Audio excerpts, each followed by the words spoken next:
আব্বু তুমি নাকি আমাকে ডেকেছো? হুম। কেন আব্বু কিছু বলবে? আমি আর তোমার আঙ্কেল মিলেই ঠিক করেছি সামনে শুক্রবার তোমার আর তোমার আঙ্কেলের মেয়ে সোহানার বিয়ে দিব। এত তাড়াতাড়ি কেন আব্বু? তোমার আঙ্কেল নাকি পরের সপ্তাহে বিদেশে চলে যাবেন, তাই বিয়েটা এত তাড়াতাড়ি দিতে বলল। আর তোমাকে এই কয়েকদিন অফিসে যেতে মানা করছে। আচ্ছা ঠিক আছে। তারপর ফারহান খাওয়া দাওয়া করে বন্ধুদের কাছে আসলো। এসে দেখে সবাই বসে আছে, তাই সবাইকে দাওয়াত দিয়ে বাসায় চলে আসলো। দেখতে দেখতে বিয়ের দিন চলে আসলো। কালকে ফারহানের বিয়ে, তাই ফারহান রাতে বন্ধুদের সাথে কথা বলে সোজা বাসায় এসে খাওয়া দাওয়া করে ঘুমিয়ে গেল। সকালে আম্মুর ডাকে ঘুম ভাঙলো। তারপর ফ্রেশ হয়ে নিচে এসে দেখে অনেক মেহমান এসেছে।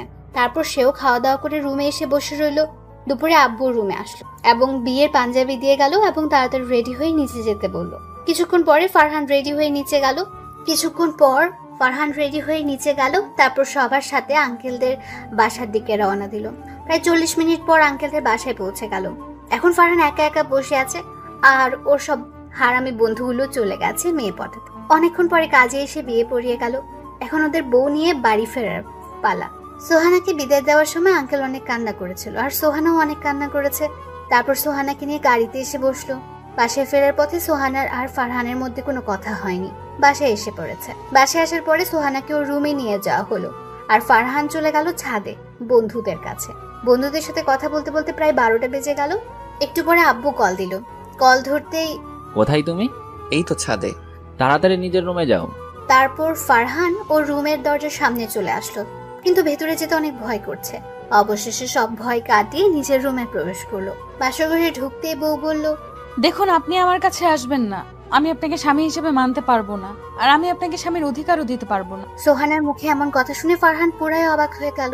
তারপর নিজেকে একটু স্বাভাবিক করে সোহানাকে বলল, আমাকে আপনি কিসের জন্য স্বামী হিসেবে মানতে পারবেন না সেই কারণটা কি জানতে পারি?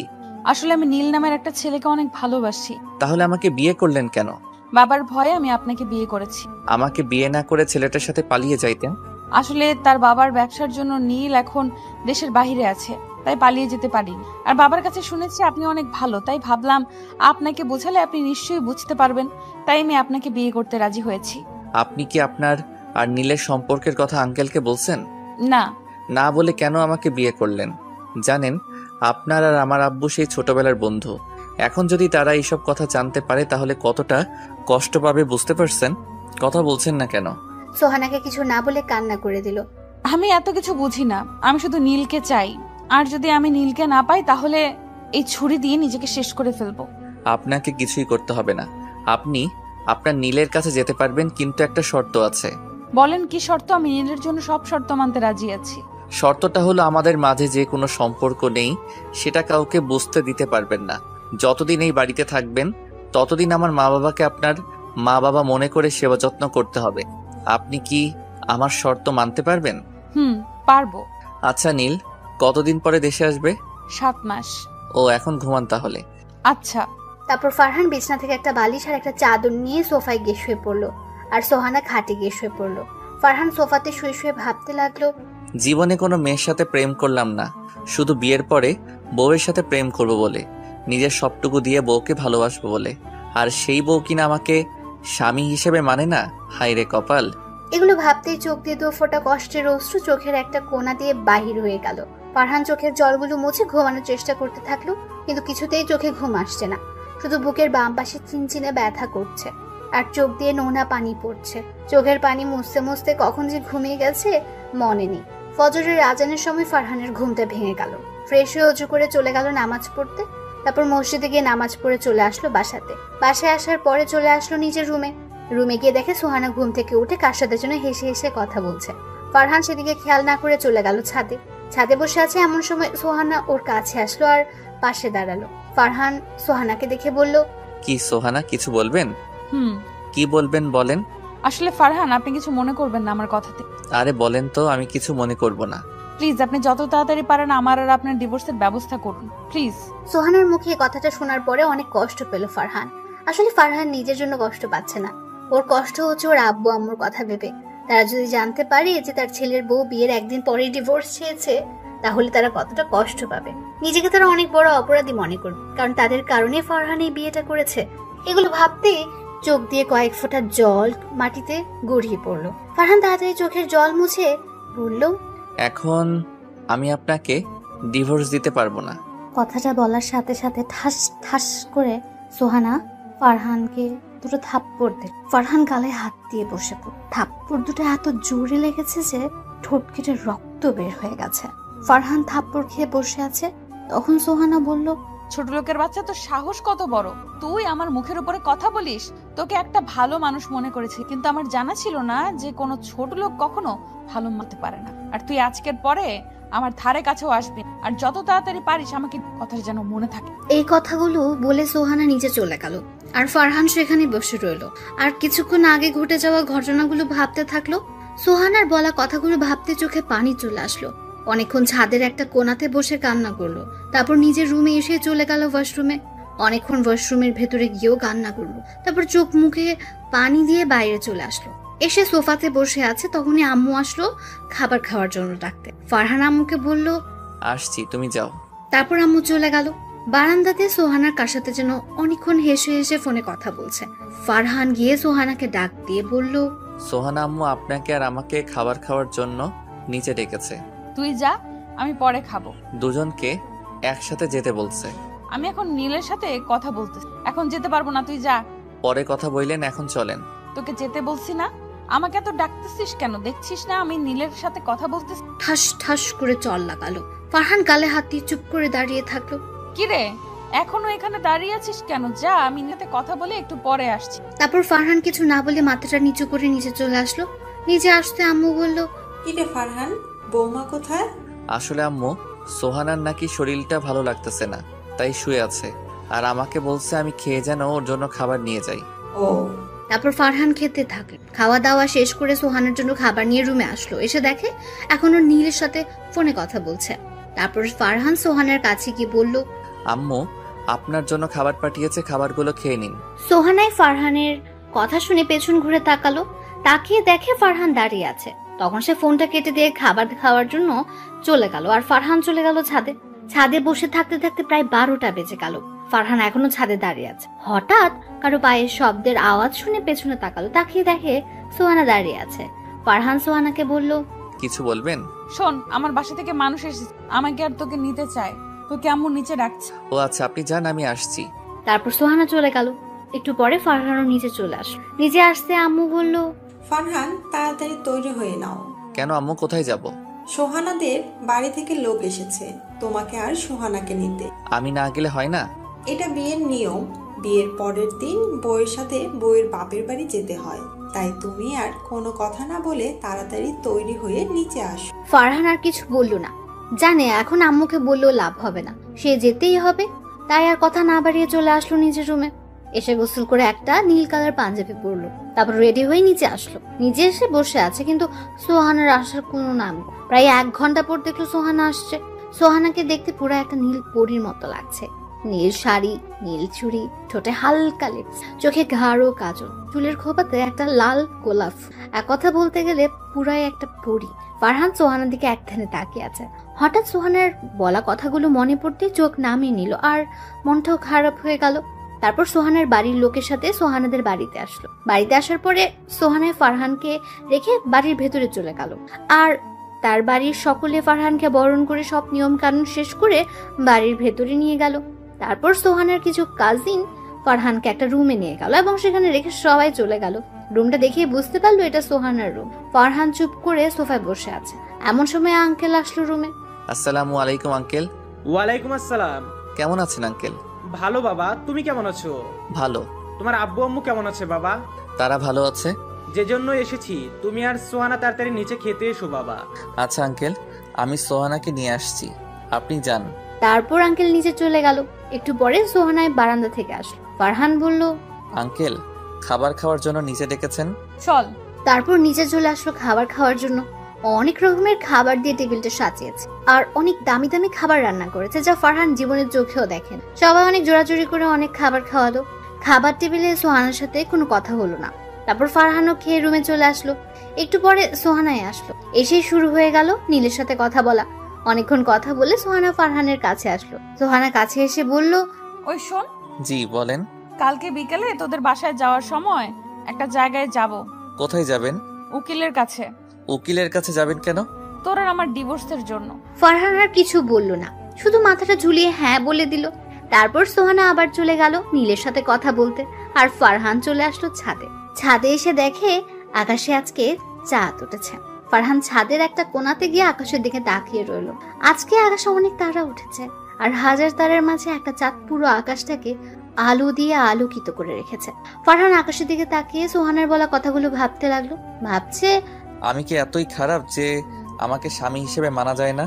জীবনে কখনো কারোর সাথে প্রেম করলাম না, শুধু বিয়ের পরে নিজের বউকে সবটা দিয়ে ভালোবাসবো বলে। আর সেই বউ আজকে আমাকে স্বামী হিসেবে মানতে পারে না। আমার কথা না হয় বাদ দিলাম, যদি আমার আব্বু আম্মু জানতে পারে যে তাদের পছন্দ করা মেয়ে তার ছেলেকে স্বামী হিসেবে মানে না, তখন তো তারা অনেক কষ্ট পাবে। আমার থেকেও বেশি কষ্ট পাবে তারা। আমি ছেলে হয়ে কিভাবে বাবা মাকে কষ্ট দিব? না, যে করে হোক সোহানার মনে আমার প্রতি ভালোবাসা জন্মাতেই হবে। আমাকে তার মন জয় করতেই হবে। শত অপমানের পরেও তার সাথে থাকতে হবে। আকাশের দিকে তাকিয়ে আছে আর এগুলো মনে মনে ভাবছে। হঠাৎ পেছনে কারো পায়ের শব্দ পেল, তাই তাড়াতাড়ি চোখের পানি মুছে ফেললো। তারপর পেছনে তাকিয়ে দেখে সোহানা আসছে। এসে বলল, কিরে এত রাতে তুই এখানে কি করিস? এই তো রাতের আকাশটা দেখতেছিলাম। চল নিচে চল। ফারহান আর কিছু না বলে নিজের রুমে এসে পড়ল। তারপর বলল, আপনার রুমে তো কোনো চাদর নেই, আমি কিভাবে ঘুমাবো? আজকে চাদর ছাড়াই ঘুমা। এই শীতের মধ্যে কিভাবে চাদর ছাড়া ঘুমাবো? কিচ্ছু করার নেই, চাদর ছাড়াই আজকে তোকে ঘুমাতে হবে। ফারহান আর কিছু না বলে সোফাতে গিয়ে শুয়ে পড়লো। সোহানাও খাটে গিয়ে শুয়ে পড়লো। একটু পরে সোহানা ঘুমিয়ে গেল, আর ফারহান সোহানার ঘুমন্ত মুখটার দিকে তাকিয়ে রইলো। সোহানা এমনিতে অনেক সুন্দর, জানলা খোলা থাকার কারণে চাঁদের আলো সোজা এসে সোহানার মুখে পড়ছে, আর সোহানার সৌন্দর্যটা দ্বিগুণ করে দিচ্ছে। ঘুমন্ত অবস্থায় সোহানাকে পুরো একটা শিশুর মতো মনে হচ্ছে। এই প্রথম কারো উপর ক্রাশ খেলো ফারহান, আর এই প্রথম কারো প্রেমে পড়লো। সোহানার দিকে তাকিয়ে থাকতে থাকতে কখন যে ঘুমের রাজ্যে হারিয়ে গেছে তার মনেই নেই। ফজরের সময় আজানের মধুর সুরে ঘুম ভাঙলো তার। ঘুম থেকে উঠে দেখে সোহানা একটা পিচ্চি বাবুর মতো ঘুমিয়ে আছে। ফারহান কিছুক্ষণ সময় সোহানার দিকে তাকিয়ে থেকে উজু করে চলে আসলো মসজিদে নামাজ পড়তে। তারপর নামাজটা পড়ে একটু বাইরে হাঁটাহাঁটি করে চলে আসলো সোহানাদের বাড়িতে। তারপর চলে আসলো সোহানার রুমে এসে দেখে সোহানা এখনো ঘুমিয়ে আছে। ফারহান আর তাকে ডাক না দিয়ে চলে আসলো ছাদে। অনেকক্ষণ ছাদে থাকার পর চলে আসলো আবার রুমে আসতেই মনটা খারাপ হয়ে গেল। মন খারাপ হওয়ার কারণ হলো এসে দেখে সোহানা নীলের সাথে অনেকক্ষণ হেসে হেসে কথা বলছে। ফারহান আর কিছু বললো না, কারণ এখন কিছু বলতে গেলেই থাপ্পড় খেতে হবে, তাই চুপ করে সোফাতে বসে রইলো। একটু পরে আঙ্কেল ফারহান আর সোহানাকে নিচে ডাকলো নাস্তা করার জন্য। সোহানা নীলের সাথে কথা বলা শেষ করে ফারহানকে নিয়ে নিচে খাবার টেবিলে চলে আসলো। তারপর সবাই একসাথে নাস্তা করতে লাগলো। নাস্তা প্রায় শেষ, তখন আঙ্কেল বলল, বাবা, ফারহান আর মা সোয়ানা, তোমরা হয়তো জানো আমি সামনে শনিবার দেশের বাইরে যাব। ওরা দুজন একসাথে বলল, জি জানি। আমি চাই অফিসের দায়িত্ব তোমাদের দুজন থেকে একজনকে দিতে। তোমরা কে নিচে? আঙ্কেল, অফিসের দায়িত্বটা সোহানাকেই দিন, আমার অফিসের দায়িত্ব চাই না। আচ্ছা, তাহলে অফিসের বস হিসেবে সোয়ানাই থাকবে, আর তুমি সোয়ানাকে সাহায্য করো বাবা। আচ্ছা, আমি সোহানাকে সাহায্য করব, আপনি চিন্তা করবেন না আঙ্কেল। তারপর খাওয়া দাওয়া শেষ করে রুমে চলে আসলো। দেখতে দেখতে দুপুর গিয়ে বিকেল হয়ে গেল। এখন সোহানা আর ফারহান উকিলের কাছে। ফারহান খুব ভয় হচ্ছে যদি আজকে সোহানার ওর সাথে ডিভোর্স হয়ে যায় তাহলে বাবা মাকে কি জবাব দেবে, এগুলো ভেবে অনেক ভয় করছে। অনেকক্ষণ পরে উকিল সাহেব আসলেন। আসার পরে সোহানা বলল, উকিল সাহেব, আমি তো আপনাকে ফোনে সব বললামই, এখন তাড়াতাড়ি ডিভোর্স পেপার রেডি করেন। আমি এই ছোট লোকের বাচ্চাকে এখনই ডিভোর্স দিয়ে দিতে। সরি মামুনি, আজকের মধ্যে কোনোভাবেই ডিভোর্স দেওয়া সম্ভব না। তোমাদের দুজনকে একসাথে 6 মাস থাকতে হবে, আর 6 মাস পর যদি তোমরা চাও তাহলেই তোমাদের দুইজনের ডিভোর্স হবে। এখন হবে না কেন উকিল সাহেব? এটা সরকারি নিয়ম মামুনি। তারপর ফারহান আর সোহানাই বাসার উদ্দেশ্যে রওনা দিল। বাসায় আস্তে আস্তে প্রায় রাত হয়ে গেল। বাসায় এসে কলিং বেল দিতেই আম্মু এসে দরজা খুলে দিল। তারপর ফারহান আর সোহানা রুমে চলে আসলো। রুমে আসতেই সোহানা বলল, আমি তোর মতো ছোট লোকের সাথে এই 6 মাস থাকতে পারবো না। এখন যে কিছু করার নেই, আপনাকে এই 6 মাস আমার সাথে থাকতেই হবে। কথা দিচ্ছি, আপনার অনুমতি ছাড়া আমি আপনার কাছ থেকে স্বামীর অধিকার চাইব না। আর আমি একটা শর্ত দিয়েছিলাম, আপনার কি সেই শর্তটা মনে আছে? আছে। তারপর ফারহান ফ্রেশ হতে চলে আসলো ওয়াশরুমে। ফ্রেশ হয়ে চলে আসলো ছাদে। ছাদে এসে বসে আছে ছাদের একটা কোণাতে, আকাশের দিকে তাকিয়ে আছে। এমন সময় মনে হলো কেউ একজন ছাদে এসেছে, তাই ফারহান পেছনে তাকালো। তাকিয়ে দেখে আম্মু ছাদে এসেছে। ফারহান আম্মুকে বলল, আম্মু, তুমি এত রাতে ছাদে এসেছো কেন? এমনি। তুই এত রাতে ছাদে কি করিস? বৌমাকে ঘরে একা রেখে তুই ছাদে এসেছিস কেন? অনেক দিন হলো রাতের বেলার আকাশটা দেখি না, তাই ছাদে আসলাম। আর সোহানাকে বলছিলাম আসতে, কিন্তু সোহানা আসে নাই। ওর নাকি শরীরটা একটু খারাপ লাগতেছে, তাই বিশ্রাম নিচ্ছে। ঠিক আছে, অনেকক্ষণ ছাদে থাকছো, এখন নিজের রুমে চলে যাও। তারপর ফারহান আর কিছু না বলে চলে আসলো রুমে এসে প্রতিদিনের মতো আজকেও দেখছে সোহানা নীলের সাথে কথা বলছে। ফারহান কিছু না বলে সোফায় গিয়ে শুয়ে পড়লো। প্রায় 1 ঘন্টা 30 মিনিট পর সোহানা বারান্দা থেকে রুমে এসে খাটে শুয়ে পড়লো এবং কিছুক্ষণ পরে ঘুমিয়ে গেল। ফারহানও সোহানার দিকে তাকিয়ে থাকতে থাকতে ঘুমের রাজ্যে হারিয়ে গেল। ফজরের সময় আজানের ধ্বনি এসে কানে পৌঁছাতেই ঘুমটা ভেঙে গেল। ফারহান তাড়াতাড়ি উঠে ফ্রেশ হয়ে নামাজ পড়তে চলে গেল। নামাজ পড়ে একটু হাঁটাহাঁটি করে চলে আসলো বাসায় এসে দেখে আম্মু নামাজ পড়ে রান্নার ঘরে যাচ্ছে। ফারহানকে দেখে আম্মু বলল, কিরে, তুই এত সকালে কোথায় থেকে আসলি? নামাজ পড়তে গিয়েছিলাম আম্মু। ও ভালো, আমার বৌমাটার দেখা যায় আমার ছেলেটাকে ভালো পথেই নিয়ে এসেছে। ফারহান একটা মুচকি হাসি দিয়ে চলে আসলো রুমে এসে দেখে মহারানী এখনো ঘুমাচ্ছে। ফারহান সোহানাকে ডাক দিতে থাকলো। সোহানা, এই সোহানা, শুনছেন? সোহানা কোনো সারা শব্দ করছে না দেখে সোহানাকে একটু ধাক্কা দিয়ে ডাকলো। সোহানা, এই সোহানা, ওঠেন, আজকে তো অফিস আছে, তাড়াতাড়ি ওঠেন। সোহানা জেগে গেল। ফারহান তার শরীর স্পর্শ করেছে বলে ঠাস ঠাস করে সোহানা ওকে 4টা থাপ্পড় দিল আর বলল, ছোট লোকের বাচ্চা, তুই আমাকে টাচ করলি কেন? এই, তুই আমাকে কথা দিয়েছিস। আসলে তোর মতো ছোট লোককে আমি কেন যে বিয়ে করতে গেলাম? তোরা বড়লোক মানুষ দেখলে সুযোগ নেওয়ার চেষ্টা করিস। আরো অনেক কিছু বলল। তারপর ফ্রেশ হতে চলে গেল। আর ফারহান সেখানে গালে হাত দিয়ে দাঁড়িয়ে রইল। তার ঠোঁট কেটে গিয়ে রক্ত পড়ছে আর চোখ দিয়ে 2 ফোঁটা নোনা জল গড়িয়ে নিচে পড়ে গেল। ফারহান তৈরি হয়ে না খেয়ে অফিসে চলে আসলো। না খাওয়ার কারণ হলো, যদি খাবার খেতে টেবিলে যেত তখন আম্মু আর আব্বু ঠোঁটে যে কেটে গেছে তা দেখে ফেলতো, আর আম্মু বুঝে যেত সোহানায় থাপ্পড় দিয়েছে। তাই না খেয়ে অফিসে চলে আসলো। অফিসে এসে নিজের জায়গাতে বসে কাজ করল। এমন সময় আঙ্কেল আর সোহানা অফিসে প্রবেশ করলো। একটু পরে সবাইকে একটা রুমে ডাকা হলো। ওরা সবাই সেই রুমে গেল। তারপর আঙ্কেল বলল, আজকের পর থেকে আমি আর অফিসে আসবো না। আমার জায়গাতে আমার মেয়ে বসবে এবং এই অফিসে দেখাশোনা করবে। আশা করি আপনারা সকলেই আমার মেয়েকে সকল কাজে সাহায্য করবেন। তারপর আঙ্কেল চলে গেলেন বাসায় আর সবাই সবার জায়গাতে চলে গেল। ফারহানও ওর জায়গাতে এসে কাজ করতে থাকলো।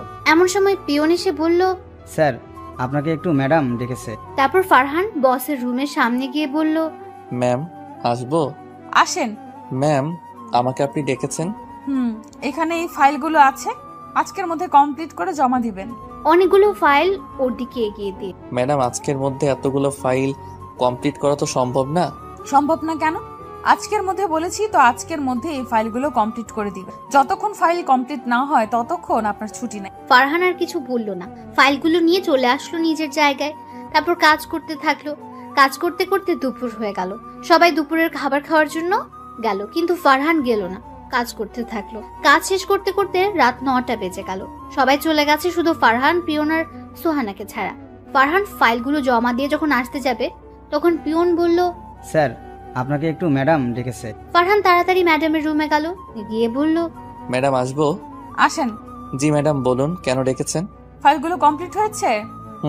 ভালো। এখন এই ফাইলগুলো দেখছেন, এগুলো নিয়ে যান, কালকের মধ্যে কমপ্লিট করে দিবেন। ফারহান কিছু বলল না, ফাইলগুলো নিয়ে অফিস থেকে চলে আসলো। এসে রিক্সার জন্য দাঁড়িয়ে রইল। কিছুক্ষণ পরে দেখলো সোহানার গাড়ি নিয়ে বের হচ্ছে। ফারহান ভাবছিল ওকেও সাথে করে নিয়ে যাবে, কিন্তু সোহানা ফারহানকে তার সাথে বাসায় নিয়ে গেল না। অনেকক্ষণ দাঁড়িয়ে থাকার পর একটা রিক্সা আসলো, সেটা নিয়ে ফারহান বাসায় চলে আসলো। বাসায় এসে ফ্রেশ হয়ে খাওয়া দাওয়া করে চলে গেল ছাদে।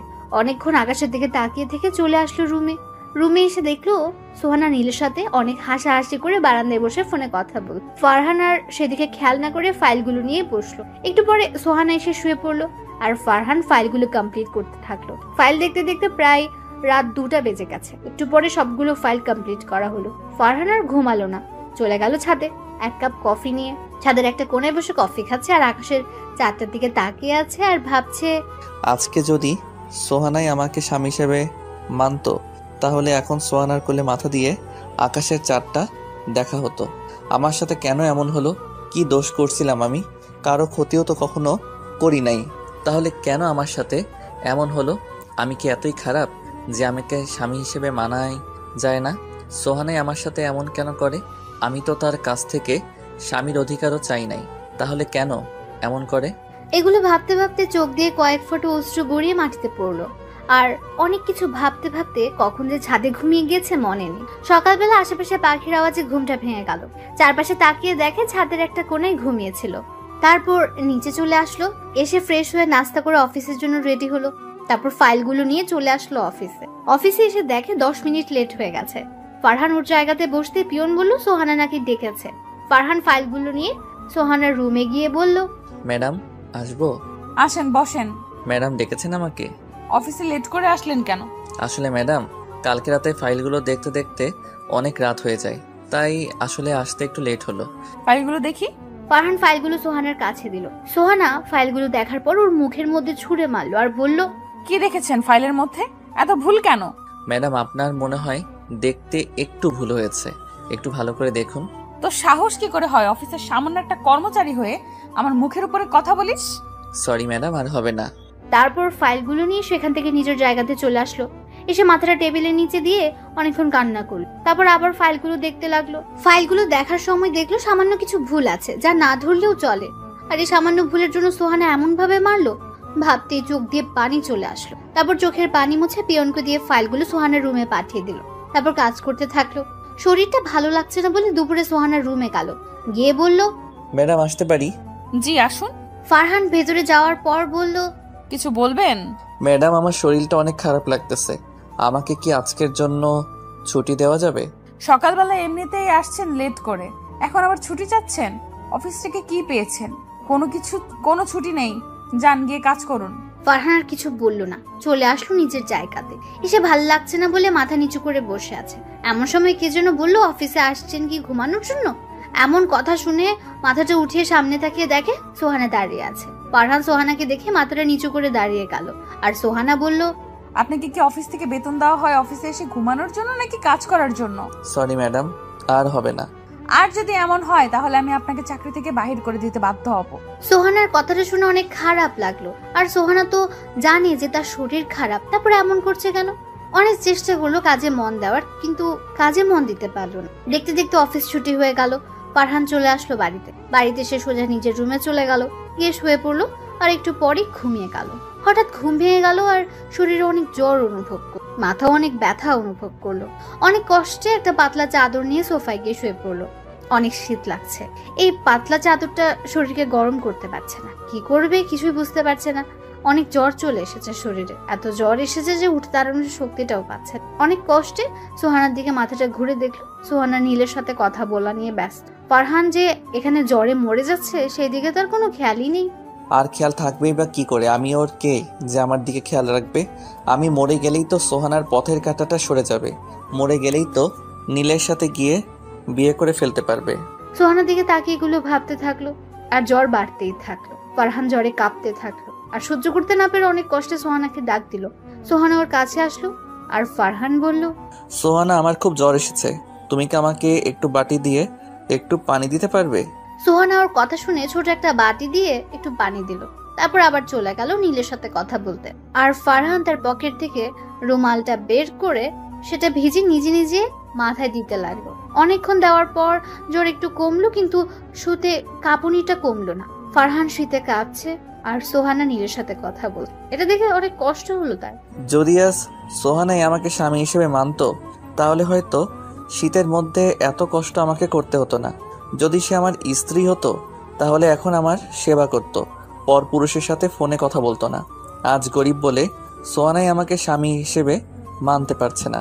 যদি বড়লোক হতাম তাহলে কি সোহানাই আমাকে স্বামী হিসেবে না মেনে পারতো? কখনোই পারতো না। আজকে গরিব বলে সোহানার কাছে আমার কোনো দাম নেই। যদি বড়লোক হতাম তাহলে সেই আমাকে দাম দিত, আমার কথাগুলো অক্ষরে অক্ষরে পালন করত। কিন্তু আমি তো আর বড়লোক না, তাই সোহানাও আমাকে স্বামী হিসেবে মানতে পারে না, আমার কথাগুলো পালন করে না। আচ্ছা, আমি কি ইচ্ছা করে গরিব হয়ে জন্মেছি? আচ্ছা, গরিব বলে কি আমরা মানুষ না? সোহানার শরীরে যেই রক্ত বইছে সেই রক্ত তো আমার শরীরেও বইছে। তাহলে সোহানা এত অহংকারী কেন? কেন গরিবদের মানুষ মনে করে না? কেন আমার মতো গরিবের মন নিয়ে খেলা করে? আচ্ছা, মন কি শুধু বড় লোকদেরই আছে? গরিবের কি মন নাই? গরিবদের কি একটু ভালোবাসা যায় না? গরিবের সাথে কি একটু ভালো ব্যবহার করা যায় না? এগুলো ভাবতে ভাবতে ঘুমের রাজ্যে হারিয়ে গেল। সকালে ঘুম ভাঙলে দেখে শরীর আগের মতো জ্বর নেই, আগের থেকে জ্বর অনেকটা কমেছে। কমলেও একটু জ্বর শরীরে আছে, তাই ভাবলো সোহানার কাছ থেকে আজকের জন্য ছুটি নেবে। যেই ভাবনা সেই কাজ। সোহানা বারান্দায় দাঁড়িয়ে দাঁড়িয়ে কি যেন করছিল। ফারহান সোহানার কাছে গেল আর বলল, আপনার সাথে আমার কিছু কথা ছিল। বল। আসলে আজকে আমার শরীরটা খারাপ, তাই আপনার কাছ থেকে আজকের জন্য ছুটি চাচ্ছিলাম। সোহানা কিছু সময় যেন কি ভাবলো, তারপর বলল, আজকে কোনো ছুটি হবে না, আজকে অফিসে অনেক কাজ, তো অফিসে যেতেই হবে। আমি কালকে সব কাজ করে দিবনে, আজকের জন্য আমাকে ছুটি দিন প্লিজ। আমি যা বলি তাই থাকে, কথা কখনো নড়চড় হয় না, বুঝছেন? ফারহান মাথাটা নিচু করে রুমের ভেতরে চলে আসলো। এসে ফ্রেশ হয় অফিসে যাওয়ার জন্য রেডি হয়ে চলে গেল নাস্তা করতে। নাস্তা করে চলে আসলো অফিসে এসে যেই নিজের ক্যাবিনে বসবে তখন মনি হলো তার একজন কলিগের নাম। মনি আসলো তার কাছে, এসে বলল, ফারহান, তোমাকে আজকে এমন দেখাচ্ছে কেন? কই কেমন দেখাচ্ছে? কেন জানি অসুস্থ অসুস্থ লাগছে। আরে তেমন কিছু না। তারপর মনির সাথে ইচ্ছে না থাকা সত্ত্বেও অনেকক্ষণ হেসে কথা বলল। তারপর মনি তার ক্যাবিনে চলে গেল আর ফারহান ওর ক্যাবিনে বসে কাজ করতে থাকলো। কাজ করছে কিন্তু অসুস্থ থাকার কারণে কাজে মন দিতে পারছে। একটু পরে সোহানার রুম থেকে ডাক আসলো। ফারহান তার রুমের সামনে গিয়ে বলল, ম্যাডাম আসবো? আসেন। ম্যাডাম আমাকে ডেকেছেন? এই ফাইলটা দুপুরের আগে কমপ্লিট করে দেন, ভালোভাবে করবেন যেন কোনো ভুল না হয়। যদি কোনো ভুল হয় তাহলে আপনার খবর আছে। ম্যাডাম আর কিছু বলবেন? না, আর কিছু বলবো না, আপনি এখন আসতে পারেন। ফারহান চলে আসলো ওর ক্যাবিনে, এসে মনোযোগ দিয়ে কাজটা করতে থাকলো। দুপুর ফাইলটা নিয়ে ম্যাডামের কাছে গেল, গিয়ে বলল, ম্যাডাম আসতে পারি? জি আসুন। তারপর ফারহান সোহানার দিকে ফাইলটা দিয়ে বলল, ম্যাডাম ফাইলটা সম্পূর্ণ কমপ্লিট। দেখি কেমন কমপ্লিট করেছেন। কিছুক্ষণ দেখার পরে বলল, ফাইলটাতে নাকি ভুল আছে। ফারহান তো সোহানার কথা অবাক হয়ে সোহানার দিকে তাকিয়ে রইল। একটু পরে নিজেকে একটু স্বাভাবিক করে বলল, ম্যাডাম আপনি জানেন আমার শরীর ভালো না, আর ফাইলটা দেখার সময় মনে হয় একটু ভুল হয়ে গেছে।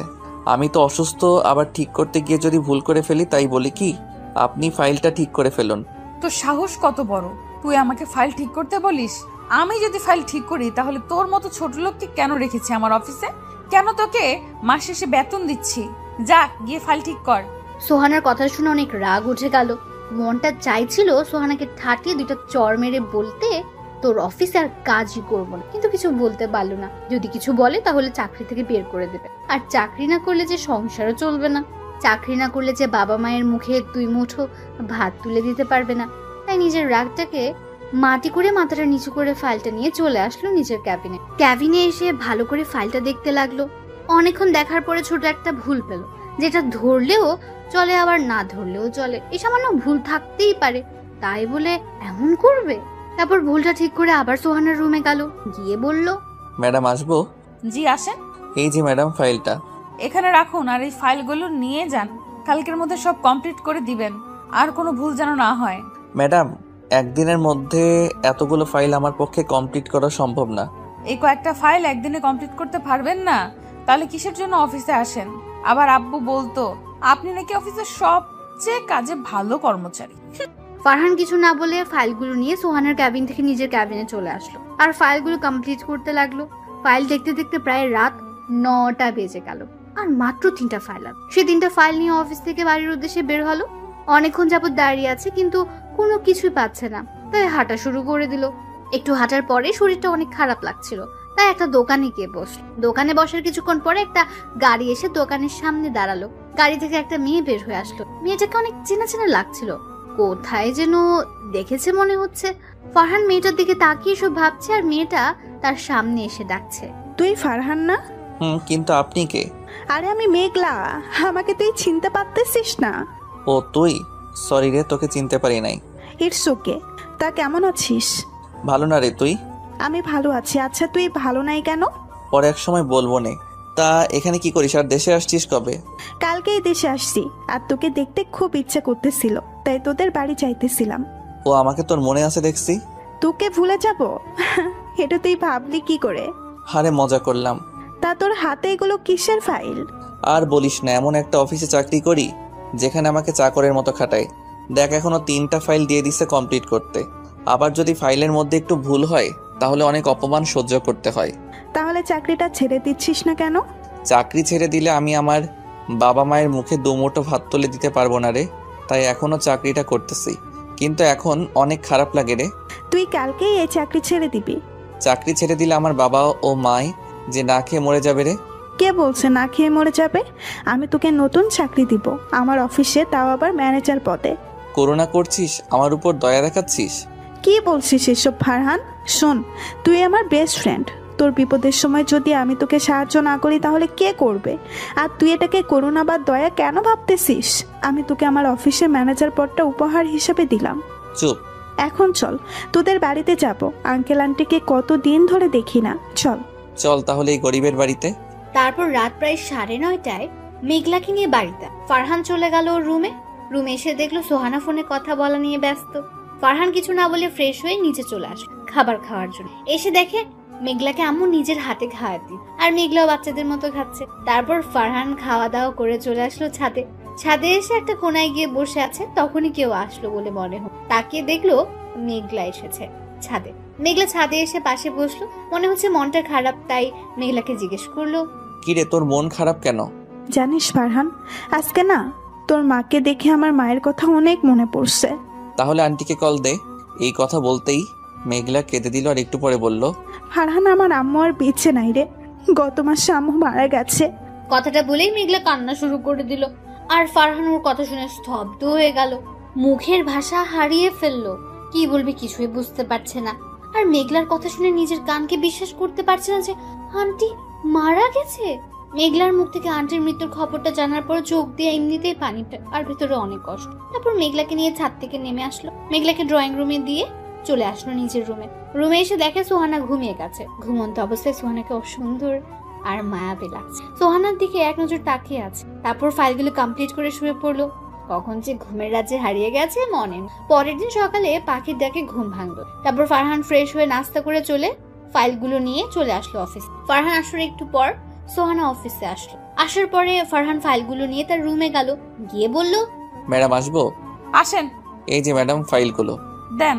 তারপর সোহানা ফাইলগুলো দেখতে লাগলো। ফারহান চুপ করে বসে রইল। ফারহান মনে মনে বলছে, আজকে যদি সোহানাই কিছু বলে তাহলে চাকরিটা ছেড়ে দিব, আর এত অপমান সহ্য করব না। একটু পরে সোহানা বলল, একটা কাজও কি ঠিক করে করতে পারেন না? কি হয়েছে ম্যাডাম? এই ফাইলটাতে তো ভুল কেন? কাজ করার সময় মন কোথায় থাকে আল্লাহ জানে। কেন আব্বু আপনার মতো একটা ছোট লোকে চাকরি দিয়ে? অনেক বলেছেন ম্যাডাম, আর না দেখি ফাইলটা। সোহানা ফারহানের দিকে ফাইলটা এগিয়ে দিল। ফারহান ফাইলটা দেখে বলল, এই সামান্য ভুলের জন্য আপনি আমাকে এত কিছু বললেন, এত অপমান করলেন। আপনি চান আমি যেন আপনার অফিসে চাকরি না করি, তাই তো? তার জন্যই তো এত অপমান করেন, তাই না? এইটা আমাকে বললেই পারতেন, আমি চাকরিটা ছেড়ে দিতাম।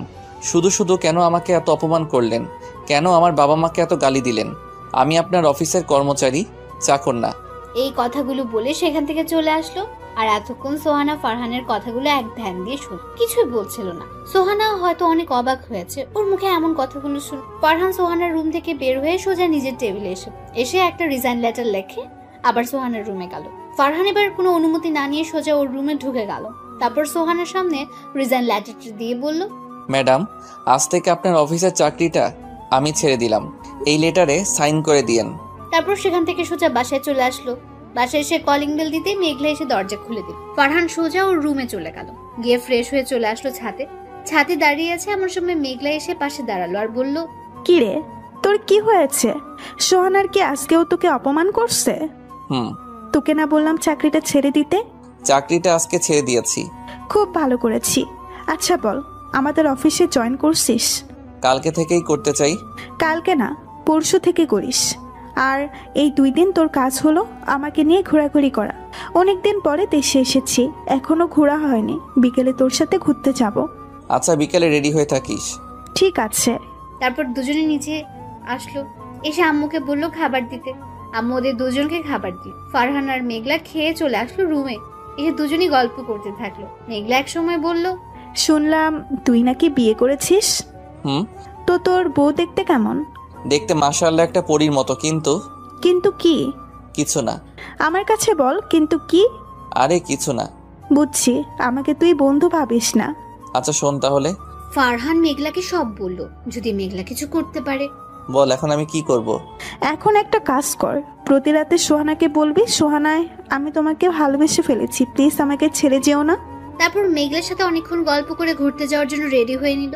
আর মেঘলা তার রুমে গেল রেডি হতে। একটু পরে মেঘলা রেডি হয়ে তারপর আম্মুকে বলে ফারহান আর মেঘলা ঘুরতে বের হলো। অনেক ঘোরাঘুরির পরে মেঘলাকে নিয়ে চিরচেনা নদীর পাড়ে চলে আসলো। মেঘলা আর ফারহান একটা গাছের নিচে গিয়ে বসলো। দুজনেই চুপচাপ বসে আছে, কারো মুখে কোনো কথা। দুজনেই নদীর দিকে তাকিয়ে আছে। একটু পরে নীরবতা ভেঙে মেঘলা বলল, ফারহান, যদি সোহানাই তার বয়ফ্রেন্ডের চলে যায় তখন তুই কি করবি? জানি না কি করব, কিন্তু এইটুকুই জানি সোহানাকে ছাড়া আমি বাঁচতে পারবো না। সোহানাকে তুই অনেক ভালোবাসিস, তাই না? নিজের থেকে বেশি ভালোবেসে ফেলেছি এই কয়েকদিনে। এই পৃথিবীটা বড়ই অদ্ভুত, তাই না? কেউ ভালোবাসা পায় না আর কেউ ভালোবাসা পেয়েও চায় না। সোহানাই অনেক ভাগ্যবান যে তোর মতো স্বামী পেয়েছে। স্বামী পেয়েছে ঠিকই, কিন্তু সে তো আমাকে স্বামী হিসেবে মানে না। একদিন ঠিক মানবে, দেখে নিস। তোর ভালোবাসা সে ঠিকই বুঝবে। তাই যেন হয়। তারপর মেঘলাকে নিয়ে বাসায় চলে আসলো। দেখতে দেখতে রাত হয়ে গেল। সোহানা বাসায় চলে এসে মেঘলা ওকে বললো আজকে সোহানাকে ভালোবাসি কথাটা রাত্রে বলবে। সবাই মিলে খাওয়া দাওয়া করে যে যার রুমে চলে গেল। ফারহান সোহানার আগের রুমে চলে এসেছে। একটু পরে সোহানাও আসলো। সোহানা আসার পর মেঘলার কথা মতো সোহানাকে বলল, সোহানা, তোমাকে কি বলার ছিল? বল। সোহানা, এই কয়েকদিনে আমি তোমাকে নিজের থেকেও বেশি ভালোবেসে ফেলেছি। I love you Sohana. Please please আমাকে ছেড়ে চলে যেও না। ঠাস ঠাস ঠাস করে সোহানা ফারহানকে 4টা থাপ্পড় মারলো। তারপর বলল, তোর কি যোগ্যতা আছে আমাকে ভালোবাসার? আর তুই ভাবলি কি করে তোর মতো ছোট লোকের বাচ্চাকে আমি ভালোবাসবো? তুই কি ভুলে গেছিস তুই আমার অফিসের সাধারণ একজন কর্মচারী? তোর মাথায় কি কোনো জ্ঞান বুদ্ধি নাই? যা দূরে গিয়ে মর, ফহিন্নি ভিখারি কোথাকার। আরো অনেক কথা শুনিয়ে সোহানা বারান্দায় চলে গেল। আর ফারহান সেখানে বসে পড়লো। আর চোখ দিয়ে বৃষ্টির মতো পানি পড়তে লাগলো। সোহানার কথায় মনটা ভেঙে চুর মার হয়ে গেল। নিজেকে নিজের কাছে অনেক ছোট মনে হচ্ছে। সোহানার বলা কথাগুলো মাথার মধ্যে ঘুরপাক খাচ্ছে আর চোখ দিয়ে পানি পড়ছে। তারপর অনেকক্ষণ সেখানে বসে কান্না করে চলে আসলো ছাদে। ছাদে এসে দেখে মেঘলা আগে থেকে ছাদে এসে বসে আছে। ফারহান মেঘলার কাছে গেল, গিয়ে মেঘলার পাশে বসলো। মেঘলা ওকে দেখে বলল, কি রে, সোহানাকে আজকে প্রপোজ করেছিলি? তা সোহানা কি বলল? ফারহান মেঘলাকে সবকিছু বলল আর কান্না করে দিল। তারপর মেঘলা বলল, আরে পাগল, তুই কান্না করতেছিস কেন? আমাদের প্ল্যানের কথা কি ভুলে গেলি? না রে, ভুলে যাইনি, কিন্তু সোহানার বলা কথাগুলোতে অনেক কষ্ট হচ্ছে। কিছু পেতে হলে কিছু কষ্ট করতেই হয়, বুঝছিস? তারপর মেঘলার সাথে আরো কথা বলে চলে আসলো রুমে। এসে সোফাতে শুয়ে পড়লো। সকালে ঘুম থেকে উঠতে মেঘলা এসে বলল তাকে নিয়ে ঘুরতে যেতে হবে। ফারহান প্রথমে রাজি হয়নি, কিন্তু পরে রাজি হতেই হয়েছে। মেঘলার সাথে ঘুরতে ঘুরতে দিনটা কেটে গেল। রাতে কালকের মতো আজকেও প্রপোজ করলো। তারপর আর কি, কালকের মতো থাপ্পড় আর অপমান করলো। ফারহান সবকিছু মুখ বুজে সহ্য করে নিল। তারপর একটু কান্না করে সোফায় ঘুমিয়ে গেল। আর সোহানা নীলের সাথে কথা বলতে লাগলো। পরের দিন সকালে তাড়াতাড়ি উঠে ফ্রেশ হয়ে নাস্তা করে মেঘলাকে নিয়ে তাদের অফিসে গেল। অফিসে যাওয়ার পরে মেঘলার বাবা সাথে দেখা হলো। ওনার সাথে অনেকক্ষণ কথা বললো। তারপর তিনি ফারহানকে ওর কাজ বুঝিয়ে দিলেন। ফারহান চলে গেল কাজ করতে। ফারহান কাজ করছে আর মেঘলা পাশে বসে দেখছে। বিকেলে কাজ শেষ করে বাইর হয়ে দেখে মেঘলা ওর জন্য গাড়ি নিয়ে বসে আছে। ফারহান গিয়ে বসে পড়লো গাড়িতে। তারপর গাড়ি চলে আসলো বাসায়। ফারহান রুমে চলে আসলো। এসে দেখে সোহানা আগে অফিস থেকে চলে এসেছে। ফারহান তাকে কিছু না বলে চলে গেল ওয়াশরুমে। ফ্রেশ হয়ে চলে আসলো খাবার টেবিলে। সবার সাথে বসে খাওয়া দাওয়া করে চলে আসলো রুমে। একটু পরে সোহানা আসলো। আজকেও তাকে প্রপোজ করলো ফারহান, আর তার বিনিময়ে থাপ্পড় আর অপমান ছাড়া কিছুই পেল না। তারপর সোহানার থাপ্পড় আর অপমান নিয়ে ঘুমের রাজ্যে হারিয়ে গেল। সকালে কালকের মতো উঠে ফ্রেশ হয়ে অফিসে চলে আসলো। বিকেলে কাজ শেষ করে বাসায় আসলো।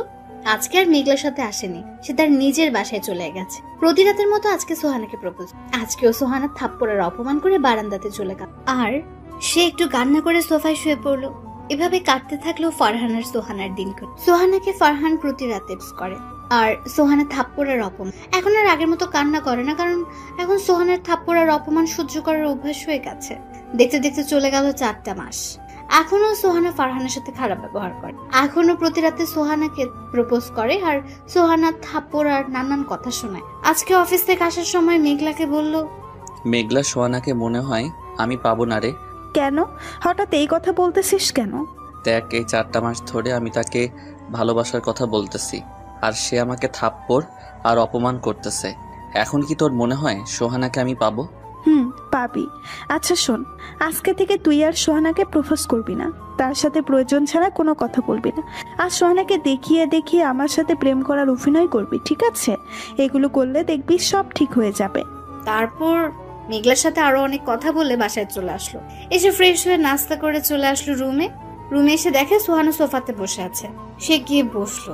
খাটে গিয়ে বসুন, আমি এখন এখানে ঘুমাবো। বললো। সোহানা এই কথা শুনে খাটে গিয়ে বসলো আর ফারহান গিয়ে সোফাতে শুয়ে পড়লো। সোফাতে শোয়ার সাথে সাথে মেঘলার ফোন দিল। ফারহান ফোন ধরে বলল, বাসায় গিয়ে পৌঁছেছো? বাসায় যেতে কোনো সমস্যা হয়নি তো? কিরে, সোহানা কি তোর পাশে? এখন কি করো বাবু? এই তো শুয়ে আছি। তুই? আমি তোমার কথা ভাবতেছি। ওই, এখন তুই কথা বলতে বলতে সাথে চলে যা, ঠিক আছে? আচ্ছা, কালকে আমরা কোথায় দেখা করছি? চুপ। ও, পার্কে। কখন আসবো? তুই বল। ও, অফিস ছুটির পরে। ঠিক আছে, বাই বাবু। তারপর ফোন কেটে দিয়ে ফারহান ঘুমিয়ে যাওয়ার ভান করে শুয়ে পড়লো আর সোহানা চলে গেল নীলের সাথে কথা বলতে। তারপর ফারহান ঘুমের রাজ্যে হারিয়ে গেল। ঘুমাচ্ছিল, হঠাৎ কারো কান্নার শব্দে ঘুমটা ভেঙে গেল। ঘুম থেকে উঠে দেখে সোহানা নীলের সাথে কথা বলছে আর অনেক কান্না করছে। ফারহান একটু বারান্দার কাছে গেল তাদের কথাগুলো শোনার জন্য। ফারহান বারান্দার কাছে গিয়ে শুনতে পারলো সোহানা বলছে, নীল বিশ্বাস করো, আমি এখন ফারহানকে স্বামীর অধিকার দেই নাই। আমার আর ফারহানের মধ্যে কোনো সম্পর্ক নাই। প্লিজ তুমি আমাকে বিশ্বাস করো, আমি শুধু তোমাকেই ভালোবাসি। নীল প্লিজ তুমি দেশে আসো আর এই বাড়ি থেকে নিয়ে যাও, আমি আর এখানে থাকতে চাই না। সোহানা প্লিজ, তুমি ফারহানকে ডিভোর্স দিয়ে আমাকে বিয়ে করো। এমন কথা বলো না প্লিজ, তুমি ছাড়া আমার আর কে আছে বলো? তুমি তো আমার সব। তুমি কেন আমাকে বিশ্বাস করতেছো না? ছি নীল, ছি। এই নোংরা কথাটা তুমি আমাকে বলতে পারলে? জানো ফারহান আমাকে কত ভালোবাসে, শুধু তোমার জন্য আমি ওর ভালোবাসাকে কোনো দাম দিই নাই, আর তুমি আমাকে এইসব কথা বললে? যাও, তোমার মতো এমন নোংরা স্বভাবের ছেলে আমার দরকার। আজকের পরে তুমি আর আমাকে ফোন দিবে। বলে সোহানা ফোনটা কেটে দিল আর কান্না করতে লাগলো বারান্দায় বসে। আর ফারহান ঘরের ভেতর থেকে সোহানার কথাগুলো শুনছিল। সোহানা সেখানে বসে বসে অনেক কান্না করছে আর ফারহান মন চাচ্ছে সোহানাকে জড়িয়ে ধরে চোখের পানিগুলো মুছে দিতে। কিন্তু ফারহান যে সোহানার প্রতি দুর্বল হলে চলবে না, কঠোর হতে হবে, তো অনেক কষ্ট দিতে হবে। ওর মনের অহংকারগুলো কষ্ট দিয়ে দূর করতে হবে। ফারহানের করা সকল অপমানের প্রতিদান দিতে হবে। এগুলো ভাবছে এমন সময় দেখলো সোহানা চোখ মুছে রুমের দিকে আসছে। ফারহান তাড়াতাড়ি গিয়ে সোফাতে শুয়ে পড়লো আর ঘুমের ভান ধরে লাগলো। সোহানা রুমে এসে ফারহানের পায়ে ধরে মাফ চাইতে থাকলো আর বলতে লাগলো, ফারহান তুমি আমাকে মাফ করে দাও। আমি তোমার ভালোবাসা না বুঝে দিনের পর দিন তোমাকে অপমান করেছি, অনেক থাপ্পড় মেরেছি। প্লিজ তুমি আমাকে মাফ করে দাও। আজকে থেকে তোমার সব কথা আমি শুনবো। তুমি যেভাবে চলতে বলবে সেইভাবেই চলবো। তোমাকে আর কখনো আমি অপমান করব না, থাপ্পড় দিব না। প্লিজ তুমি আমাকে তোমার করে নাও। জানো ফারহান, আজকে আমাকে নীল অবিশ্বাস করেছে। সে বলেছে আমি নাকি একটা নষ্ট মেয়ে। এই কথাটা বলেই সোহানা কান্না করে দিল আর ফারহান ঘুমের ভান ধরে সবকিছু শুনতে লাগলো। আজকে নিজেকে অনেক সুখী মনে হচ্ছে, কারণ আজকে সোহানা ওকে মেনে নিয়েছে। কিন্তু সে যে এখন সোহানাকে মানবে না, তাকে অনেক কষ্ট দেবে, এটা ভাবতেই মনটা খারাপ হয়ে গেল। তারপর ফারহান ঘুমিয়ে গেল আর সোহানাও পায়ের কাছে কান্না করতে করতে ঘুমিয়ে গেল। সকালে সোহানার ডাকে ঘুম ভাঙলো। ফারহান উঠে ফ্রেশ হয়ে রেডি হচ্ছিল। এমন সময় সোহানা কোথা থেকে যেন আসলো, এসে একটা কালো শার্ট দিল পরতে। ফারহান কালো শার্টটা সোহানাকে রাখতে বললো আর বলল, দেখেন, আলমারিতে নীল একটা শার্ট প্যাকেটে আছে, সেই শার্টটা দেন, আমি সেটা পরবো। সোহানা বলল, আজকে এই শার্টটা পরো, তোমাকে খুব সুন্দর লাগবে। এই যে ম্যাডাম, আপনার কি মাথা ঠিক আছে নাকি কোনো সমস্যা হয়েছে? কেন বলো তো? এই যে আপনি আমাকে তুমি করে বলতেছেন, আবার শার্ট চয়েস করে দিচ্ছেন, তাই বললাম আর কি। স্বামী আমি, তাও আবার আপনার ব্যাপারটা হাস্যকর না? এখানে হাসার কি আছে? তুমি আমার স্বামী, এটা আমি বলতেই পারি, তাই বলেছি। তাই বলে কি হাসতে হবে? 2-3 পরে আপনার আর আমার ডিভোর্স হয়ে যাবে, আর আপনি অন্যের বউ হয়ে যাবেন, আর এখন বলছেন আমি নাকি আপনার স্বামী, তাই হাসলাম। আর আমার নীল শার্টটা দিন, আমি এখন পরে অফিসে যাব। আজকে অফিসে না গেলে হয় না? আজকে অফিসে একটা ইম্পর্টেন্ট মিটিং আছে, আমাকে যেতেই হবে। তারপর সোহানার কিছু বলল না, শার্টটা দিয়ে চলে গেল। ফারহান সোহানার চোখে স্পষ্ট জল দেখতে পেল আর একটু বললেই কান্না করে দিল। কি রে, কি অবস্থা? এই তো ভালো, তোর? এই তো আছি একরকম। আচ্ছা, কালকের ওষুধে কি কাজ হয়েছে? একটু হয়েছে। আচ্ছা, আজকে কি অফিস ছুটির পরে সত্যি সত্যি পার্কে যাবি? তারপর মেঘলার সাথে আরো অনেক কথা কাজ করতে থাকলো। কাজ করতে করতে দুপুর গিয়ে বিকেল হয়ে গেল। মেঘলা ফারহানকে নিয়ে রিক্সা করে চলে আসলো পার্কে। আসার সময় সোহানার অফিসের সামনে দিয়ে পার্কে আসলো। আসার দেখলো সোহানা ফারহান আর মেঘলাকে রিক্সা করে আসতে দেখলো। একটু পরে দেখলো সোহানা ওদের পিছু নিয়েছে। ফারহান আর মেঘলা পার্কে চলে আসলো। এসে একটা কোণাতে একটা বেঞ্চে গিয়ে ফারহান আর মেঘলা বসলো। একটু পরে দেখলো সোহানা ওদের ফলো করতে করতে এখানে চলে এসেছে। ফারহান সোহানায় এসে পড়েছে, অভিনয় শুরু করে দে। ঠিক আছে, সোহানায় কাছে আসলে তুই কথা বল, শুরু করে দিবি। ঠিক আছে। সোহানা এসে ওদের পেছনের একটা বেঞ্চে বসলো। বসার সাথে সাথে মেঘলা বলতে শুরু করলো, ফারহান, তোমাকে ছাড়া আমার আর থাকতে মন চায় না। তুমি প্লিজ ওই মেয়েটাকে ডিভোর্স দিয়ে দাও। আমারও তোমাকে ছাড়া থাকতে মনে চায় না বাবু, আর কিছুদিন অপেক্ষা করো, আমি ওই মেয়েকে ডিভোর্স দিয়ে তোমাকে বিয়ে করব। প্লিজ ওই ড্যানিটাকে তুমি তাড়াতাড়ি ডিভোর্স দাও, ওকে দেখলেই আমার কাজ চলে যায়। ঠিক আছে, আমি কালকে উকিলের কাছে ডিভোর্সের ব্যাপারে কথা বলতে যাব। এখন খুশি? খুশি, অনেক অনেক খুশি বলে ওকে জড়িয়ে ধরল। আর ওইদিকে ফারহানের মেঘলার কথা শুনে সোহানা কান্না করতে করতে চলে গেল। সোহানার চলে যাওয়ার পরে মেঘলা ওকে ছেড়ে দিল আর বলে, চল ফারহান, অনেক দিন ধরে বাইরে তোর সাথে ঘুরি না, আজকে অনেক ঘুরবো। চলো। তারপর মেঘলার সাথে অনেক ঘোরাঘুরি করে একটা রেস্টুরেন্ট থেকে রাতের খাবার খেয়ে 10টা বাজে বাসায় আসলো। বাসায় এসে সোজা নিজের রুমে চলে গেল। রুমে ঢুকে দেখলো সোহানা কান্না করছে। আর জানি সে কেন কান্না করছে। তারপর জিজ্ঞেস করলো, আপনি কান্না করছেন কেন? আমার কথা শুনে সোহানা মাথা তুলে তাকালো, কিন্তু কিছু বলল না। আমি আবার জিজ্ঞাসা করলাম, কি হলো, কিছু বলছেন না কেন? কি হলো, কথা কি কানে যায় না? আপনি কান্না করতেছেন কেন? এই কি, আপনি এত রাতে কান্না করতেছেন কেন? কি হলো, কথা বলতেছেন না কেন? কি হলো বলেন, আপনি কান্না করতেছেন কেন? তারপর সোহানা ওকে কিছু না বলে দৌড়ে এসে জড়িয়ে ধরলো আর কান্না করতে থাকলো। ফারহান কোন রকম সোহানাকে তার বুক থেকে সরিয়ে দিয়ে ওটা চর লাগিয়ে, সমস্যা কি আপনার, কি করছেন? সরি, আমি আপনাকে এখন ভালোবাসতে পারবো না। আমি এখন মেঘলাকে ভালোবাসি। কিছুদিন পরে আমি আপনাকে ডিভোর্স দিয়ে মেঘলাকে বিয়ে করব। আর আপনি এখন কেন আমার মতো ছোট লোক, লজ্জা বদমাস একটা ছেলেকে কেন ভালোবাসবেন? আমাকে ভালোবাসলে আপনার মান সম্মান তো কমে যাবে। আর আপনি যে এখন আমাকে ভালোবাসেন, এটা লোকে জানলে হাসাহাসি করবে। আমাকে প্লিজ তুমি মাফ করে দাও। আমি ভুলটা বুঝতে পেরেছি, আর লোকে কি বলবে না বলবে তা নিয়ে আমার যায় আসে না। সরি, আমি এখন মেঘলার মনটা ভাঙতে পারবো না, কারণ আমি জানি একজনের মন ভাঙলে কত কষ্ট হয়। আর কয়েকদিনের মধ্যেই আপনার আর আমার ডিভোর্স হয়ে যাবে। এখন এগুলো বলছেন কেন? এইগুলো বলছি কারণ তোমাকে আমি ভালোবেসে ফেলেছি। কেন, নীলের কি হয়েছে? সে কি আমার মতো গরিব হয়ে গেছে, নাকি বিয়ে করে ফেলেছে? অনেক রাত হয়ে গেছে, সরেন, এখন আমি ঘুমাবো। সকালে আবার আমার অফিস আছে। তুমি ইচ্ছে করলে আমার সাথে খাটে ঘুমাতে পারো। সরি, আমার মতো ছোট লোকের, আপনার মতো ধনী ঘরের মেয়ের সাথে এক বিছানাতে ঘুমাতে পারবো না। এই কথাটা বলার পরে সোহানের মুখটা কালো করে খাটে গিয়ে শুয়ে পড়লো। আর ফারহান সোফায় শুয়ে শুয়ে ভাবছে, আমাকে অনেক কষ্ট দিছ, অনেক অপমান আর চর দিছ। এখন দেখো কেমন লাগে। তুমি আমাকে যেই পরিমাণ কষ্টগুলো দিছ, আমিও ঠিক তোমাকে সেই পরিমাণ কষ্ট দিব, তারপর তোমাকে মেনে নিব। এগুলো মনে মনে ভাবতে থাকলো। একটু পরে ঘুমের রাজ্যে হারিয়ে গেল। সকালে ফারহান ওঠো, তোমার অফিসের দেরি হয়ে যাচ্ছে। ফারহান ঘুম থেকে উঠেই, তুই কোন অধিকারে আমার গায়ে হাত দিয়েছিস? আর তোকে কি আমি ডাকতে বলেছি? আর কোনোদিন যদি এমন দেখি তাহলে তোর খবর আছে। সোহানা ফারহানের কথা শুনে কান্না করতে করতে নিচে চলে গেল। আর ফারহান চলে গেল ওয়াশরুমে ফ্রেশ হতে। তারপর ফ্রেশ হয়ে নাস্তা করে অফিসে যাওয়ার জন্য রওনা হলো। বাড়ির বাইরে অনেকক্ষণ দাঁড়িয়ে আছে, কিন্তু কোনো রিক্সা পাচ্ছে না। হঠাৎ সোহানার গাড়ি এসে ফারহানের সামনে দাঁড়ালো। সোহানা জানলা দিয়ে বলল, গাড়ির ভেতরে আসো, আমি তোমাকে তোমার অফিসে নামিয়ে দিয়ে আসি। সরি, আমি আসলে কোনো বড়লোক মানুষের গাড়িতে উঠি না। অফিসে এসে নিজের ডেস্কে বসে কাজ করছিল। তখনই মেঘলার আগমন। কি রে, কি করিস? এই তো কাজ করতেছি রে। চল আমার সাথে। কোথায় যাবি? তোকে আমি আসতে বলছি, আই এত প্রশ্ন করতেছিস কেন? Sorry madam. ওই, আমি তোর কিসের ম্যাডাম? হ্যাঁ, আর একদিন যদি তুই আমাকে ম্যাডাম বলিস তাহলে তোর একদিন আর আমার যতদিন লাগে। তারপর মেঘলার সাথে মেঘলার গাড়িতে গিয়ে বসলো। মেঘলা গাড়ি স্টার্ট দিল। কিছুক্ষণ পরে ওরা একটা কফি শপের কাছে পৌঁছে গেল। তারপর মেঘলা ফারহানকে কফি শপের ভেতরে নিয়ে গেল। ফারহানও কিছু না বলে মেঘলার সাথে কফি শপের ভেতরে চলে গেল। তারপর মেঘলা 2 কাপ কফি অর্ডার করলো। একটু পরে কফি চলে আসলো। ফারহান কফি খেতে লাগলো। এখনো মেঘলার সাথে কোনো কথা বলেনি। কি কাজ? একটু পরে সোহানা এসে কফি খেতে আসবে, আর সোহানায় আসার সাথে সাথে আমরা প্রেমের অভিনয় করব। এখন কি আমার সাথে রাগ করে থাকবি? ফারহান কিছু না বলে হেসে দিল। ফারহান আর মেঘলার হাসাহাসি করছে। এমন সময় সোহানা আসলো। ফারহান আর মেঘলাও প্রেম অভিনয় শুরু করে দিল। মেঘলা বলল, আচ্ছা বাবু, তুমি আমাকে বিয়ে করবে কবে? এই মাসের শেষ দিয়ে ওই ডাইনিটাকে ডিভোর্স দিয়ে তোমাকে বিয়ে করব বাবু। ওই নষ্টা মেয়েটা তোমাকে অনেক কষ্ট দিয়েছে, তাই না বাবু? বাবু। এদিকে সোহানা ওর আর মেঘলার এই কথাগুলো শুনে সেখান থেকে কান্না করতে করতে চলে গেল।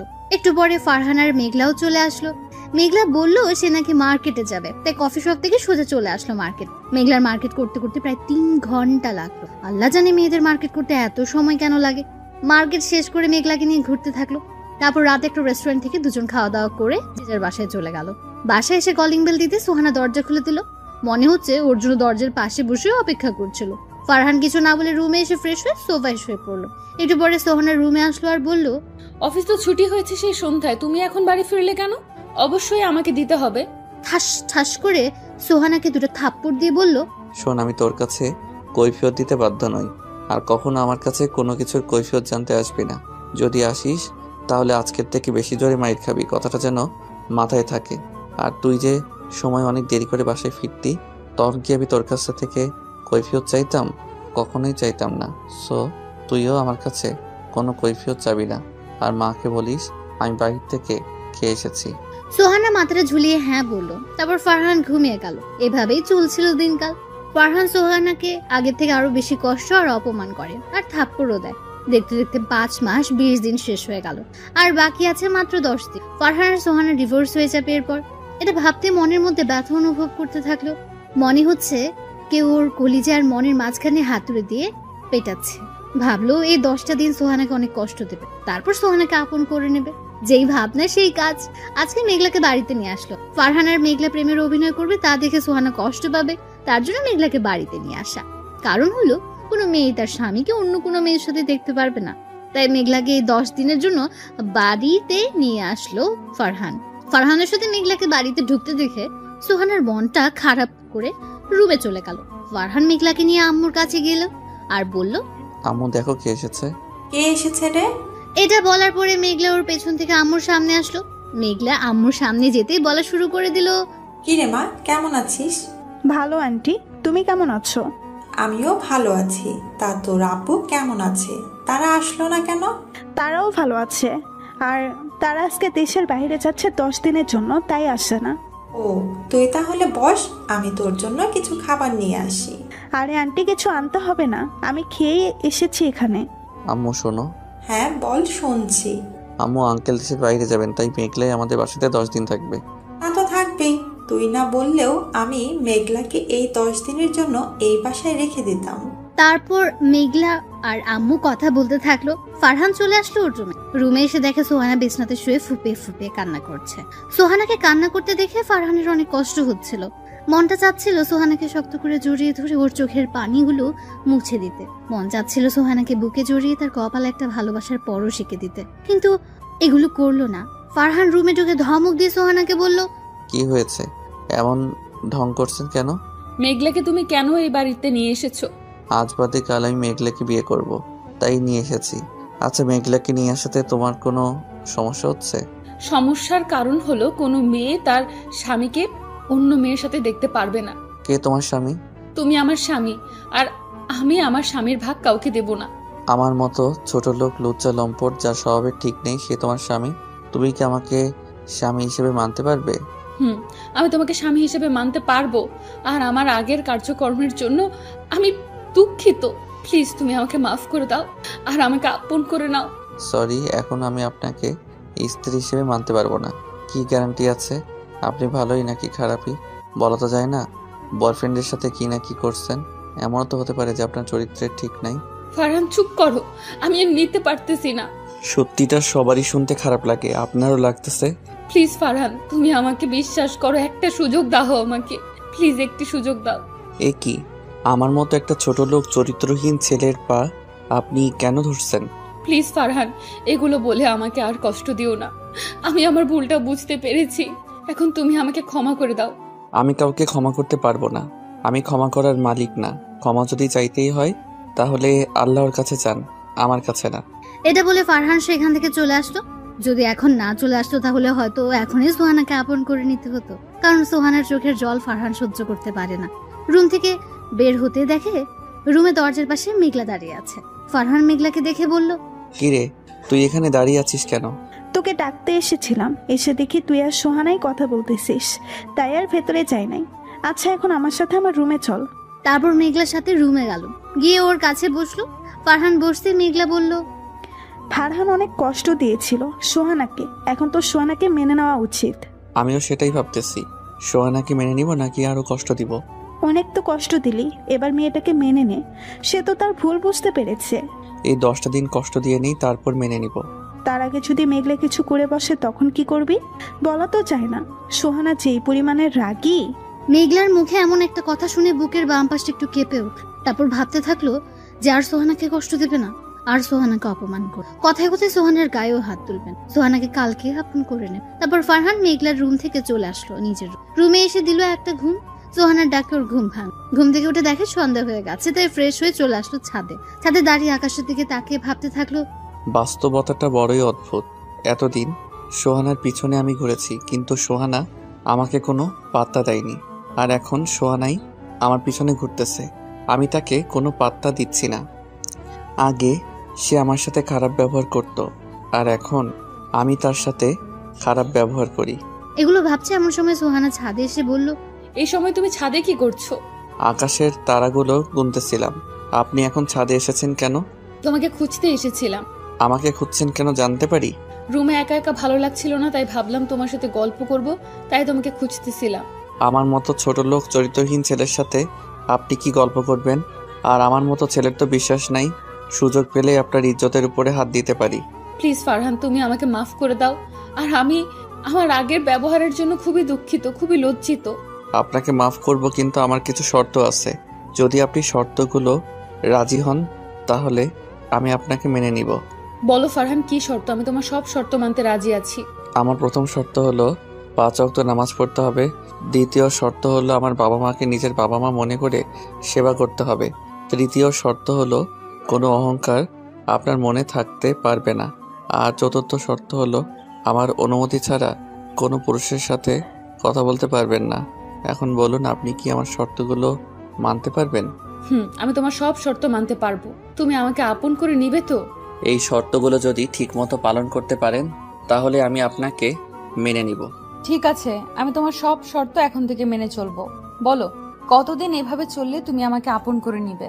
আমাদের ডিভোর্সের আর মাত্র 10টা দিন বাকি আছে। তুমি যদি এই 10 দিন সবগুলো শর্ত পালন করতে পারো তাহলে এই 10 দিন পরে আমি তোমাকে মেনে নিব।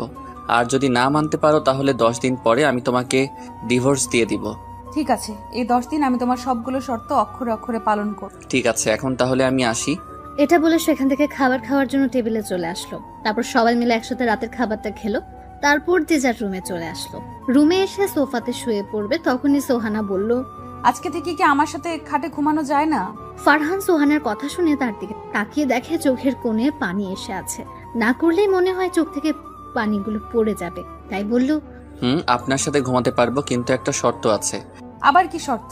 আপনার আর আমার মাঝে একটা কোলবালিশ, আর আপনি আমার দিকে আসতে পারবেন না। ঠিক আছে, তুমি যা বলবে তাই হবে। তারপর ফারহান গিয়ে খাটের একপাশে শুয়ে পড়লো। একটু পরে ফারহান আর সোহানা মাঝখানে একটা কোল বালিশটা রেখে সোহানাও ঘুমিয়ে। ফারহান এখনো ঘুমায়নি, কারণ প্রতি রাতে সোহানাকে মনটা ভরে দেখে তারপর ঘুমায়। তাই আজকেও সোহানাকে মন ভরে দেখে ঘুমিয়ে গেল। ফজরের সময় সোহানা ডাকে ঘুম ভাঙলো। তারপর ফ্রেশ হয়ে নামাজ পড়ার জন্য মসজিদে চলে আসলো। তারপর নামাজ শেষ করে কিছুক্ষণ আশেপাশে ঘোরাঘুরি করে চলে আসলো বাসায়। বাসায় এসে সোজা ওর রুমে চলে আসলো। রুমে ঢুকে দেখে সোহানা নামাজ পড়ে মোনাজাত করে কান্না করছে আর আল্লাহর কাছে বলছে, আল্লাহ, তুমি ফারহানকে আমার কাছে ফিরিয়ে দাও। ও শর্তগুলো যেন পালন করতে পারি। যে ধৈর্য সহ্য আমাকে তুমি দিয়ে দাও। হে আল্লাহ, আমার স্বামীকে আমার কাছে ফিরিয়ে দাও। হে আল্লাহ, এতদিন আমি অনেক খারাপ কাজ করেছি, তুমি আমাকে মাফ করে দাও। হে আল্লাহ, আমাকে আমার স্বামীর পায়ের নিচে একটু জায়গা দেওয়া হোক। আজকে সোহানার মোনাজাতে কান্না করাটা অনেক ভালো লাগে। ওর কান্না দেখে ওর প্রতি রাগগুলো সব মাটি হয়ে গেল। নিজেকে নিয়ে এখন অনেক গর্বিত হচ্ছে ফারহান। গর্বিত হওয়ার কারণ হলো কোনো মেয়ে মোনাজাত ধরে ওর জন্য কান্না করছে, এটা ভেবে অনেক ভালো লাগছে তার। কয়েকজনের ভাগ্যে এমন হয় গুলো, কয়েকজনকে পাওয়ার জন্য এমন কেউ মোনাজাত করে কান্না করে। এগুলো ভাবতে ভাবতে আবার বাসায় বাইরে চলে। দেখতে দেখতে দুপুর হয়ে গেল। মেঘলা ওকে ফোন দিয়ে জিজ্ঞেস করলো ও কোথায়। তখন ফারহান বলল, এই রেস্টুরেন্টের সামনে আছি, তুই আয়। একটু পরে মেঘলা আসলো। তারপর মেঘলা আর ফারহান রেস্টুরেন্টে ঢুকে একটু সামনে যেতে বড় ধরনের একটা শখ খাওয়ার কারণ হলো ফারহানের সামনে টেবিলটিতে সোহান একটা ছেলের সাথে বসে আছে আর ছেলেটি সোহানার হাত ধরে বসে। ফারহান সোহানার এইসব কাজ দেখে নিজের চোখে বিশ্বাস করতে পারছে না। সোহানাকে এভাবে অন্য একটা ছেলের সাথে দেখে তার অনেক কষ্ট হচ্ছিল। তাই মেঘলাকে নিয়ে সে রেস্টুরেন্ট থেকে বাইরে চলে আসলো। মেঘলাকে নিয়ে একটা নদীর পাড়ে গেল। সেখানে ফারহান প্রায় যায়। ভাবলো আজকে মনটা যখন ভালো নেই, তাই আজকে মেঘলাকে নিয়ে নদীর পাড়ে গিয়ে বসে থাকো। নদীর পাড়ে এসে একটা টেবিলের উপর দুজনে চুপ করে নদীর দিকে তাকিয়ে আছে। ফারহান মনে মনে ভাবছে, আর মনে হয় সোহানাকে আমার করে পাবো না। আর মনে হয় সোহানা আমার কাছে এসে বলবে না যে ফারহান আমাকে তুমি মাফ করে দাও, আমাকে তুমি আপন করে নাও। আর মনে হয় সোহানাই আমাকে জড়িয়ে ধরে একটু কান্না করবে না। আচ্ছা, 10 দিন পরে সোহানাই কি আমাকে ডিভোর্স দিয়ে ওই ছেলেটির হাত ধরে চলে যাবে? আমি কি ওকে ছাড়া থাকতে পারবো? না না, আমি ওকে ছাড়া থাকতে পারবো না। যে করেই হোক সোহানাকে বুঝিয়ে আমার কাছে রাখতেই হবে। আমি সোহানাকে ছাড়া বাঁচতে পারবো না। এগুলো মনে মনে ভাবছে এমন সময় মেঘলা বলল, কি রে ফারহান, তুই কান্না করতেছিস কেন? কই, আমি তো কান্না করতেছি না, মনে হয় চোখে কি যেন গেছে। তুই কি আমাকে ছোট বাচ্চা মনে করিস? আমি কিছুই বুঝি না। কান্না করা ছাড়া আর কি করবো বলো? কান্না না করে ভাবতে থাক কি করে সোহানাকে তোর কাছে রাখবি। সেটাই তো ভাবতেছি, কি করো এখন সোহানাকে আমার কাছে রাখবো? আরে মন খারাপ করস কেন? আমি তো তোর পাশে আছি। চলো, বাসায় যে অনেক খিদে লাগছে। চল। তারপর মেঘলাকে নিয়ে সে বাসায় চলে আসে। বাসায় এসে দেখে সোহানা আগে বাসায় চলে এসেছে। ফারহান বাসায় যেতেই বলল, এই তুমি এতক্ষণ কোথায় ছিলে? আমি সেই কখন থেকে তোমাকে খুঁজতেছি। ফারহান চুপ থাকার কারণ হলো সোহানার কথা শুনে মনে হচ্ছে সে তাকে ডিভোর্সের জন্য খুঁজছে। কি হলো, কথা বলছো না কেন? কোথায় ছিলে এতক্ষণ? এই তো একটু নদীর পাড়ে গিয়েছিলাম। জানো ফারহান, আজকে আমি অনেক খুশি। সোহানার মুখে এমন কথা শুনে বুকের বাম পাশটা কেঁপে উঠল। তারপর ফারহান একটু স্বাভাবিক হয়ে বলল, এত খুশির কারণটা কি জানতে পারি? আজকে নীল এসেছিল আমার কাছে। আমাদের বাসায় এসেছিল? না, এই বাসায় আসে না। তোমার সাথে শপিং মলে দেখা হয়েছিল, তারপরে একটা কফি শপে আমাকে নিয়ে গিয়েছে। তারপর? নীল এখন আমাকে বিয়ে করতে চায়, আমার সাথে সবকিছু আবার আগের মতো করতে চায়। তা তুমি কি বললে? আমি কিছু বলিনি। ও তা সারাদিন তো মনে হয় কিছু খাও নাই। বুঝছি, সারাদিন কিছু খাওয়া হয় নাই। যাও গিয়ে ফ্রেশ হয়ে আসো, আমি তোমার জন্য খাবার নিয়ে আসছি। তারপর ফারহান ফ্রেশ হতে চলে আসলো। ফ্রেশ হয়ে এসে দেখে মেঘলাকে সাথে করে নিয়ে এসেছে খাবার খাওয়া শুরু করার সময় ঘটলো আরেক ঘটনা। তারা মানুষ হলো 3 জন আর ভাতের প্লেট হলো 2। এখন কি করবে? তাই ফারহান সোহানাকে বলল, সোহানা, এটা কি করছো? আমি আবার কি করলাম? আমরা মানুষ হইলাম 3 জন, তুমি ভাতে প্লেট 2টা আনছো কেন? আসলে আজকে সবজি কাটার সময় আমার হাতটা কেটে যায়, তাই ভাবলাম তুমি আমাকে খাওয়াই দিবে, তাই 2টা প্লেট ভাত আনছি। ও আচ্ছা, তুমি বসো, আমি তোমাকে খাইয়ে দিতেছি। তারপর ফারহান সোহানাকে খাইয়ে দিতে লাগলো আর ফারহান নিজেও খেতে। মেঘলা ওদের এই দৃশ্য দেখে মুচকি, আর ওর কাছে মনে হচ্ছে যে এই খাওয়াই মনে হয় ওর আর সোহানার একসাথে শেষ খাওয়া। আর মনে হয় ফারহান সোহানাকে খাইয়ে দিতে পারবে না। এগুলো ভাবছে আর সোহানাকে খাইয়ে দিচ্ছে। হঠাৎ করে সোহানার ফোনটা বেজে উঠলো। ফারহান ফোনের স্ক্রিনে তাকিয়ে দেখে নীল ফোন দিয়ে। সোহানা খাওয়া রেখে নীলের সাথে কথা বলতে চলে গেল।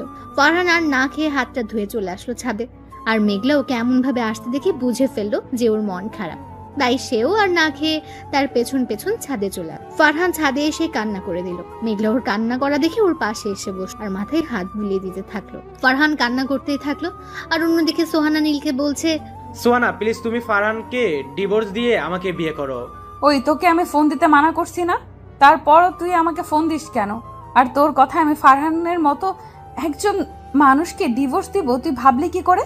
তোর জন্য আমি ফারহানের সাথে অনেক খারাপ ব্যবহার করেছি, যার জন্য ফারহান এখনো আমার সাথে ভালো করে কথা বলে না। প্লিজ সোহানা, এমন করে বলো না। তুমি না আমাকে ভালোবাসতে, তুমি না আমার সাথে কথা না বললে থাকতে পারতা না, তাহলে এখন এমন করছো কেন? আমি আগে তোকে ভালোবাসতাম, কিন্তু এখন বাসি না। এখন আমি আমার স্বামীকে ভালোবাসি। আগে তোর সাথে কথা না বলে থাকতে পারতাম না, কিন্তু এখন আমি থাকতে পারি। কিন্তু এখন ফারহানের সাথে কথা না বলে আমি থাকতে পারবো না। এখন ফারহানকে না দেখলে আমার কিছুই দেখতে ভালো লাগে না। কারণ কি জানিস, এখন আমি ফারহানকে নিজের থেকেও বেশি ভালোবেসে ফেলেছি। কি বলতেছো তুমি এইসব? তোমার মাথা ঠিক আছে তো?